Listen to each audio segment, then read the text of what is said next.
got your basic movement like in any shooter. You got your WASD, your jump, and your crouch. With WASD or strafing, whatever, you got acceleration to your movement, so you got to commit to your direction. Also, whenever you're strafing around, you move slower whenever you're shooting, unless if you have fleet foot or you are Ivy. So with mantling, you hold down space, and whenever you're ranged and you look towards it with a very generous angle, you'll mantle. Gotta be very careful because you cannot cancel it and you cannot do anything like shooting using abilities. Gets you killed a lot.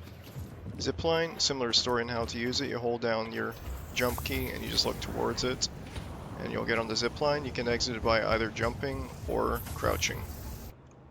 You can change the bindings from the zipline to separate it from jumping, but you cannot separate jump and mantle. Now, something you may have already noticed about this game is that unlike Overwatch, you can't just mash your face on the keyboard to avoid enemy fire. This is because of two things. First is that your movement has acceleration, like I've mentioned before, and also because everybody in this game shoots bricks. Counter-strafing in this game and other Source games is about rhythm and prediction. You're out of your league. So, the movement physics in this game are derived from the Quake engine. And the quick and dirty explanation for what that means is that the velocity is capped, but not the speed. So to demonstrate, I'm going to crank up this variable right here. And you see that I'm not really moving much. But as long as I'm continuously changing the direction, you'll keep accelerating. So, for ground strafing, as long as your move speed is below 10 meters per second or 400 units, then doing things like tapping diagonals or moving in circles will make you go faster. A good exercise for ground strafing is to try and move in a perfect circle as fast as possible, and just keep expanding that circle outwards. So a neat little trick to add to your footwork is through the use of player collision. So if you try and walk into any player works on enemies, you'll be slightly nudged away. And there are a few things that disable this collision, as you can see, and that is firing. And then there's also aiming, and then there's crouching. Lastly, be careful with teabagging because it incurs a speed penalty like that, so make sure the coast is clear before absolutely sending it. For airstrafing, you simply turn your camera with your movement direction. Though do be careful with pressing two keys at once because it will shift your strafing angle. Also, for controller, you do not need to move your camera in order to airstrafe, though you'd have to be on the brink to find a controller layout that works. And now onto the basic Shmovement. You got your dashing, dash jumping, sliding, air dashing, wall jumping, double jumping, and down dashing. Down dashing is almost never used unless you're trying to quickly get to cover like that. If you're using superior stamina, do be aware that if you mash crouch, you'll down dash twice, so be careful not to burn all your stamina. So one property of double jumping is that it sets your vertical speed to a fixed amount, no matter what the speed previously was. However, the same does not apply to down dashing, which is simply just an impulse. This property of double jumping is what allows you to have precise control over your jump height. Another property of double jumping is that it gives you a slight amount of acceleration if you input a directional key with it.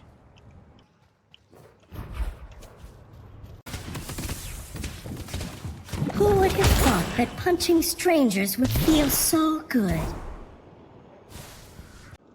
How wall jumping works is that you collide with the wall, and you jump while inputting any direction away from the wall.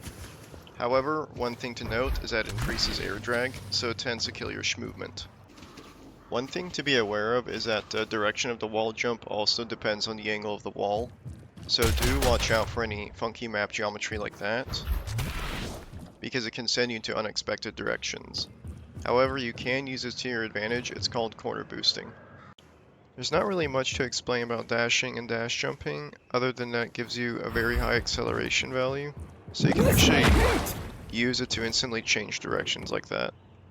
Dash jumping is a really good burst of speed, though it does cost 2 stamina bars, so you definitely should get used to the timing. The easiest way to tell the timing for dash jumping is that your stamina bar flashes blue. Though technically the window is a bit open before it flashes blue, but I wouldn't worry about that unless if you're viscous. Ooh, it's harder. One very useful trick to dash jumping is that you can do the dash jump mid-air, and it won't use up your double jump. I call it coyote jumping. It covers a lot more distance than double jumping in an air dashing and is much more faster. Air dashing is different from ground dashing in many ways. First is that you can shoot while air dashing. Second, you cannot instantly change Who would have directions. thought that punching And strangers would third, feel during so the dash, it good? locks your height and resets your vertical speed.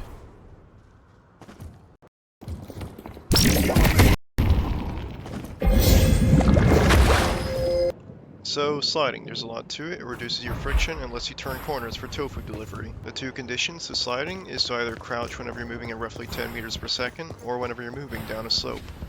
If you are crouching and then try and fill either condition, then you will not slide. However, if you crouch midair, then it will actually fulfill either condition. Just like all other Shmovement in this game, changing your direction lets you accelerate more.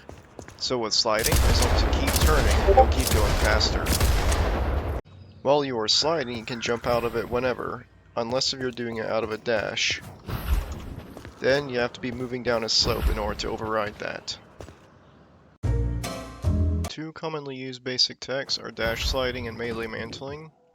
So with dash sliding, what you can do is cancel the dash at any time with crouch and you'll slide. But whenever you do it with a dash jump timing, right, it'll be faster. However, with dash jump, you can fuck up the timing. With dash slide, you can't.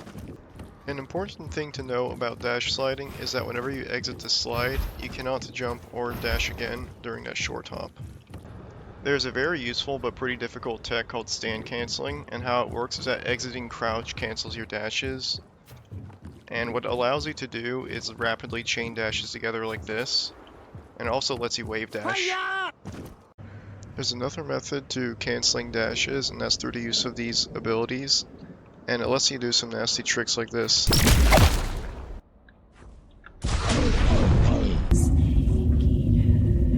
So for light melee, it's simply a 5-meter cone, and you have limited movement while you're punching, but that can easily be bypassed by just jumping. Heavy melee's got a lot more going on to it, and it basically accelerates you to 746 units, and you have unlimited turning while you're doing it. Second, whenever you're in the air, you can aim it slightly upward, or you can aim all the way straight downward.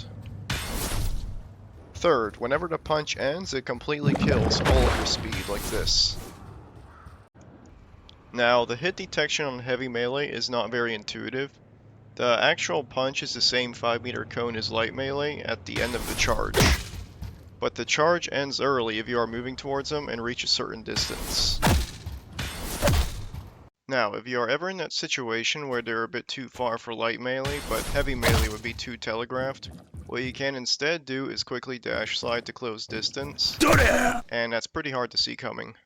You cannot melee while sliding, but you can parry while sliding. So what you can do if they try and catch you trying to dash away, right, is to quickly dash slide parry. Blocked. Now, if you are ever in the situation where you miss your parry, right, then no matter what you do, dashing will absolutely never work.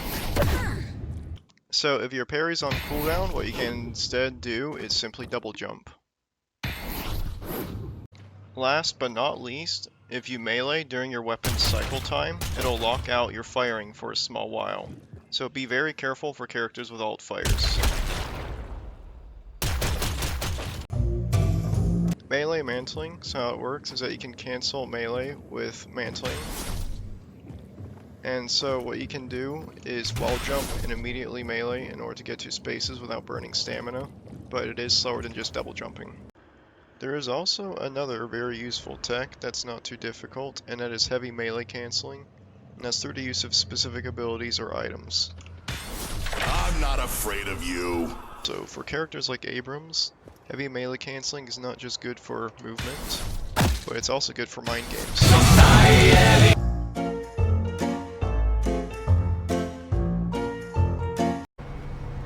To accommodate snipers, maps need wide open spaces, long sight lines, and protective cover. Targets of the sniper require alternate routes that bypass the sniper's sight lines, though these usually have an additional cost, such as increased travel time. This leaves players with a choice. Do they take the more direct but hazardous route, or the safer yet slower route? Sniper positions generally also have a corresponding enemy sniper deck positioned on the other side of the arena, which allows one sniper to counter another, offering cover for teammates in exposed areas.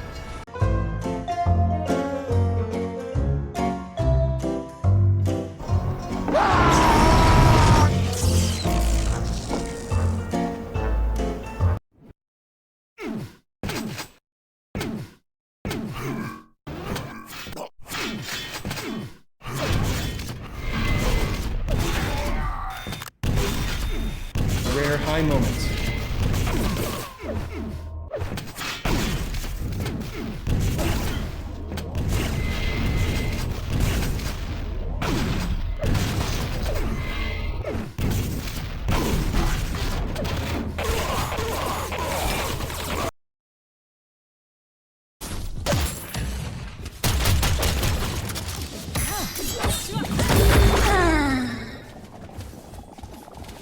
Nope. Catch!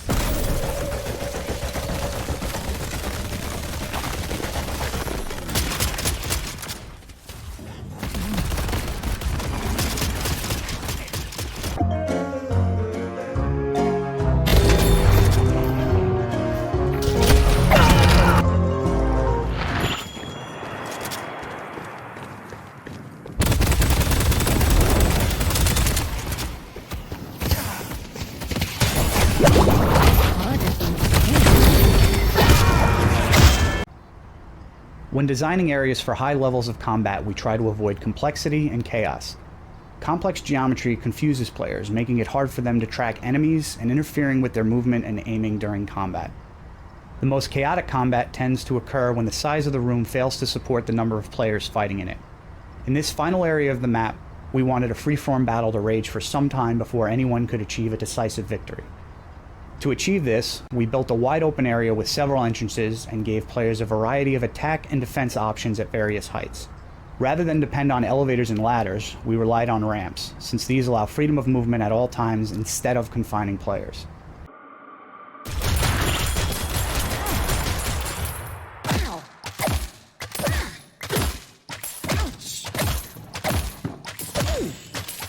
This will slow him down. Who would have thought that punching strangers would feel so good?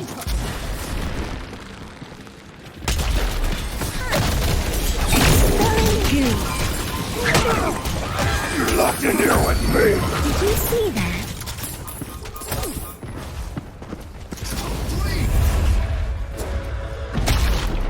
Launching goo.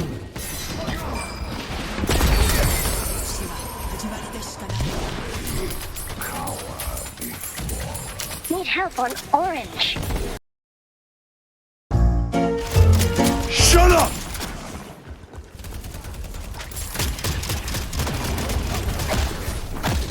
Arms out! Get down!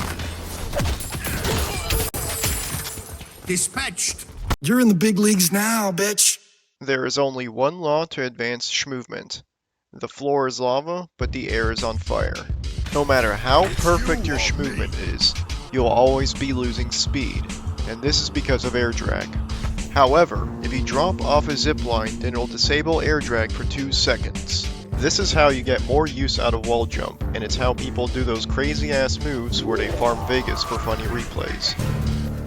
Besides using stamina, there are 2 other ways to deal with air drag.